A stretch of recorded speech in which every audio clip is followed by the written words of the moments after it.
मौसम कुठलाही असू दे, ऊन वारा पाऊस, एक गोष्ट कॉन्स्टंट आहे, ती म्हणजे चहा.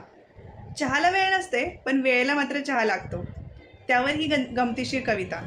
कुणीच नव्हतं साथीला, कुणीच नव्हतं साथीला, भांडवल नव्हतं हाताला. चहा म्हणाला साखरेला, आपण दोघं जाऊ विक्रीला. चव द्यायची तू, मीही देते रंग, जगाला टाकू करून आपल्यातच दंग. दुधानेही घेतली उडी, धंद्यालाही आली गोडी. अद्रक धावत आलं आणि मग वेलचीचंही चीज झाली. सोबत धावत आले बिस्किट आणि पाव.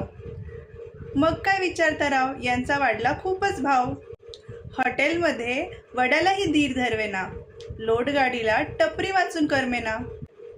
तोही आला धावत धावत, लज्जत तोंडात नव्हती मावत. हॉटेल रेस्टॉरंटने भाव गमावला आणि चहा साखरेने अख्खा गाव जमवला. चहा साखरेने अख्खा गाव जमवला.